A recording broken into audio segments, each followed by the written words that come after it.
মৰমৰ ছাত্ৰ-ছাত্ৰীসকল, তোমালোকক মোৰ চেনেলটোলৈ স্বাগতম জনাইছোঁ। আজিৰ এই ভিডিঅ'টিত তোমালোকৰ ষষ্ঠ শ্ৰেণীৰ অসমীয়া পাঠ নম্বৰ 8 বেবেৰিবাং। যদি মোৰ ভিডিঅ'টো ভাল লাগে তেন্তে লাইক, শ্বেয়াৰ, কমেণ্ট কৰিবা আৰু মোৰ চেনেলটোত যদি প্ৰথমবাৰ আহিছে তেন্তে ছাবস্ক্ৰাইব কৰিবা। ছাবস্ক্ৰাইব কৰি বেল আইকনটো প্ৰেছ কৰি দিবা আৰু অল নটিফিকেশ্যনটো অন কৰি ল'বা, যাতে নতুন নতুন ভিডিঅ'বোৰ আপলোড কৰিলে সহজতে পাই থাকা। আৰু আগৰ ভিডিঅ'বোৰ যদি চোৱা নাই তেন্তে ডেছক্ৰিপশ্যন বক্সত লিংক দিয়া আছে, সকলো প্ৰশ্নোত্তৰ পাবা আৰু সকলো লেচন পাবা। বেবেৰিবাং পাঠ নম্বৰ 8 1 নম্বৰ কবিতাটো স্পষ্ট আৰু শুদ্ধ উচ্চাৰণেৰে পঢ়া আৰু আবৃত্তি কৰা। তোমালোকে ভালদৰে স্পষ্ট কৰি পঢ়িবা আৰু শুদ্ধকৈ পঢ়িবা। 2 নম্বৰ দলত ভাগ হৈ কবিতা ফাঁকিৰ পৰা তলত দিয়া প্ৰশ্নকেইটাৰ উত্তৰ লিখা। ক নম্বৰ ফুচুক ফাচাক কথা এটাই চুচুক চামাককে জোপোক জাপাক বুঢ়াৰ পেটত আছিল থমকি ৰৈ। কথমপি ৰৈ। কেনেকুৱা কথাই চুচুক চামাককৈ ৰৈ আছিল, কাৰ পেটত কথাটো থমকি ৰৈ আছিল? উত্তৰ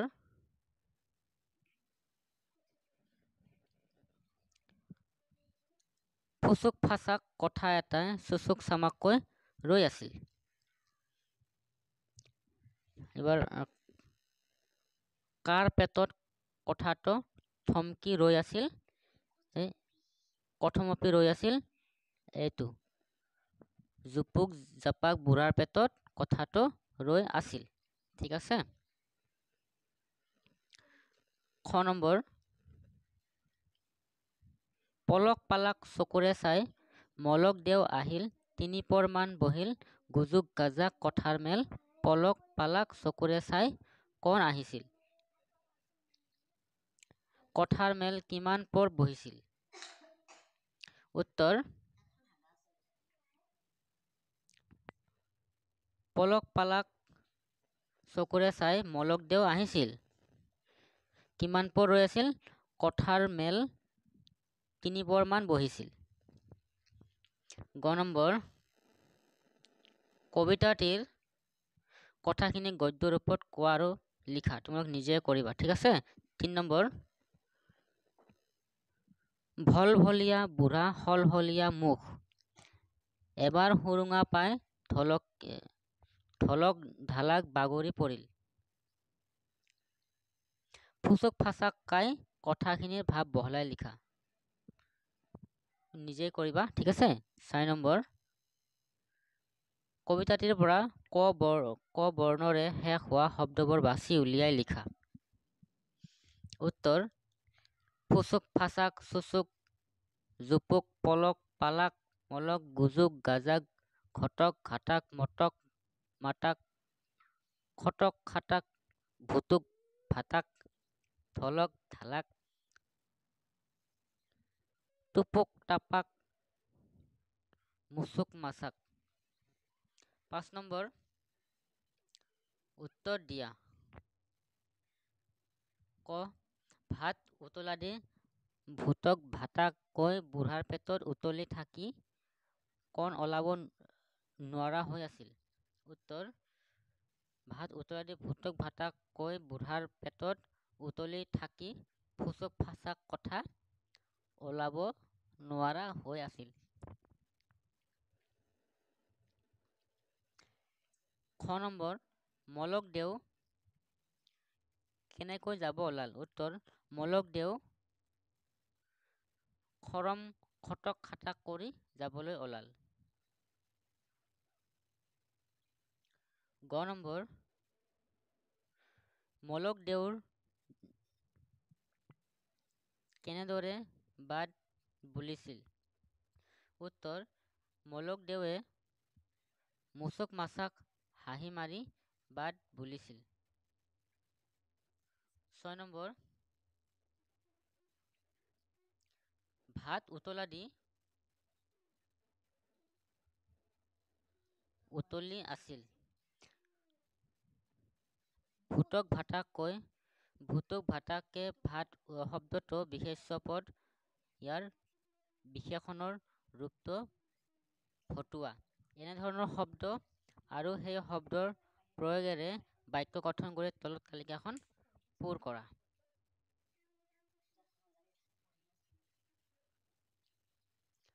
উত্তৰ এইখিনি লিখিবা। উত্তৰ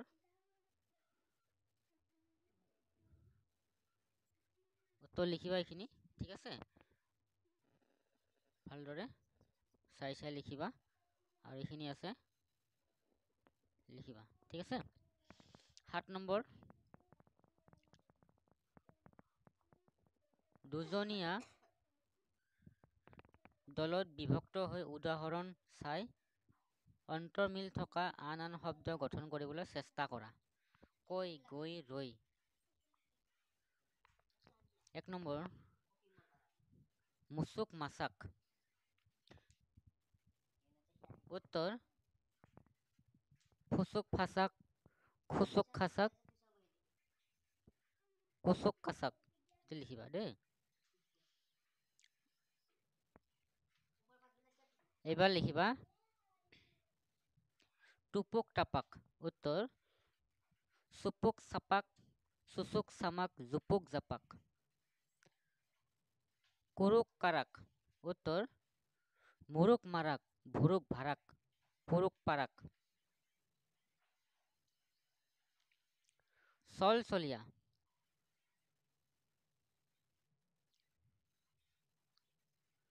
উত্তৰ ভলভলীয়া, মলমলীয়া, গলগলীয়া।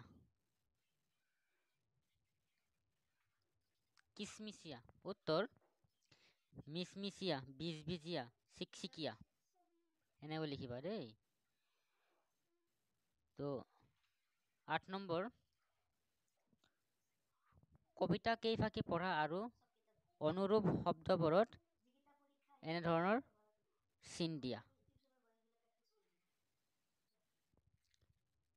ঘৰ চৰ ভাঙি নিলে, বৰদৈচিলা ৰহিমলা কান্দি আছে, ইনাই বিনাই চাউল তাউল একো নাই।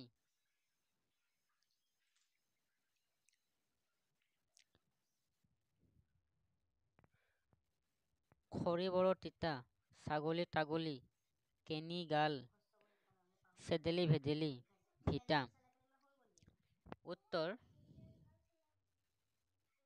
উত্তৰ লিখিবা এইখিনি।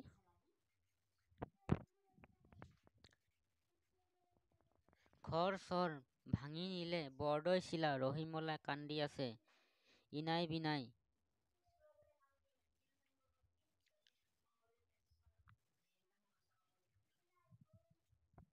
ঠিক আছে, তোমালোকে এনেধৰণৰ লিখিবা। মই চিনটো দি দিছোঁ, ঠিক আছে। ধুনীয়াকৈ লিখিবা।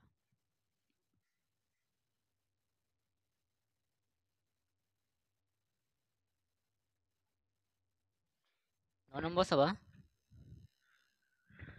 কবিতাটিত তোমালোকে তিতা শব্দটো পাইছা। এই তিতা শব্দটোৱে বাক্যভেদে বেলেগ বেলেগ অৰ্থ প্ৰকাশ কৰে। তলৰ বাক্য দুটালৈ মন কৰা। আৰু তিতা শব্দটোৱে কোনটো বাক্যত কি অৰ্থ কৰিছে লিখা। ক নম্বৰ, তিতা কাপোৰবোৰ ৰ'দত দিয়া। উত্তৰ তিতা শব্দটোৰ পৰা ভিজা হ'ব বা সিক্ত হ'ব, ঠিক আছে।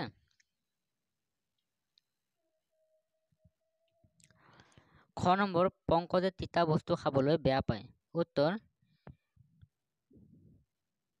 তিতাক সিক্ত বুলি কয় আৰু ইংলিছত বিটাৰ বুলি কয়, ঠিক আছে। এইখিনি লিখি দিবা। 10 নম্বৰ চাবা। শব্দৰ লগত অৰ্থ মিলোৱা।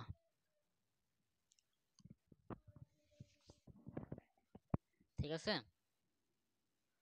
তো ইয়াতে উত্তৰ লিখি দিছোঁ। শব্দ অৰ্থ ধুনীয়াকৈ চাই লিখিবা। শব্দ অৰ্থ: আটা, ঘেঁহুৰ গুৰি, আটা, পিতাকৰ পিতাক, কাণ, শুনা বা ইন্দ্ৰিয়, কাণ, কান্ধ। ঠিক আছে, 11 নম্বৰ চাবা,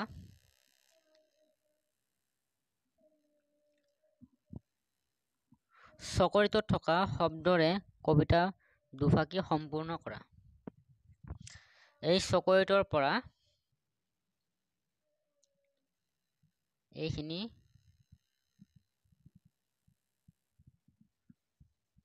সম্পূৰ্ণ কৰিব লাগিব। ঠিক আছে, তো ক নম্বৰ,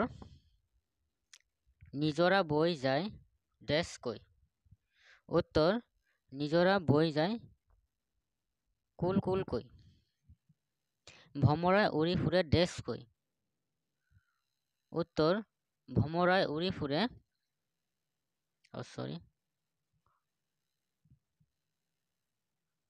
ভমৰাই উৰি ফুৰে গুণ গুণকৈ। ঠিক আছে, বতাহত বাঁহ জপাই ডেছ কৰে। উত্তৰ, বতাহত বাঁহ জপাই কেৰমেৰ কৰে। আকাশত তৰাবোৰে ডেছ কৰে। উত্তৰ, আকাশত তৰাবোৰে তিৰবিৰ কৰে। খ, নপঢ়িলে দেউতাই ডেছ কৰে। উত্তৰ, নপঢ়িলে দেউতাই খেচ খেচ কৰে।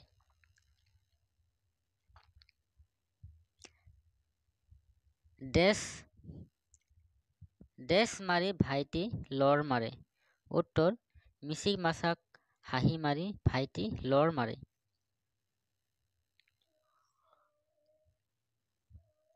আইতা আহে ওচৰ চাপি ডেছ কৰি।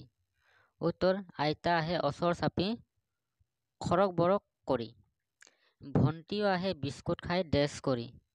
উত্তৰ, ভণ্টিও আহে বিস্কুট খাই মচক মচক কৰি। 12 নম্বৰ চাবা, কবি লীলা গগৈৰ অঘাইটং ল'ৰা নামৰ কবিতাটিৰ পৰা কিছু অংশ দিয়া হৈছে, পঢ়ি চোৱা আৰু ভটাৰামৰ বিষয়ে কোৱা।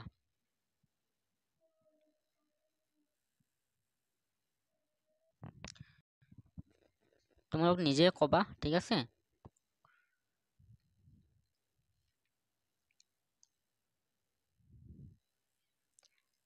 তেৰ নম্বৰ চাবা, দলত বহি তলত দিয়া শব্দসমূহ ব্যৱহাৰ হোৱাকৈ একোটিকৈ কবিতা লিখিবলৈ যত্ন কৰা। এটাকৈ কবিতা লিখিব লাগে। ঠিক আছে, তো উত্তৰ লিখি দিছো মই।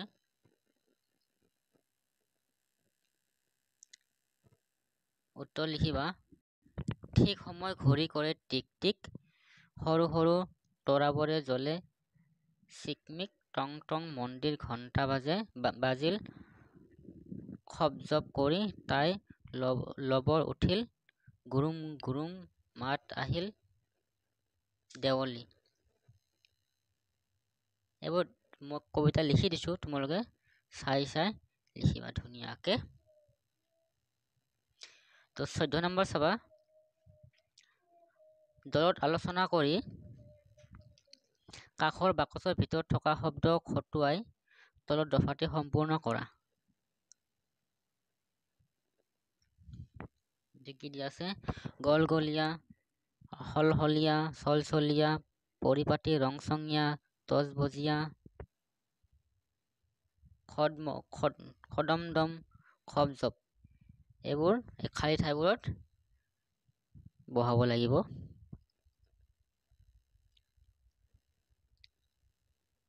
ঠিক আছে, উত্তৰ লিখা আছে, নয়ন এজন চলচলীয়া ল'ৰা, পিছে সি ৰংচঙীয়া কাপোৰ পিন্ধি ভাল নাপায়। তাৰ কাম কাজবোৰ পৰিপাটি, কাম কৰোঁতে সি খপজপ নকৰে। কোনো কথাতে তাৰ সলসলীয়া অৱস্থা নহয়।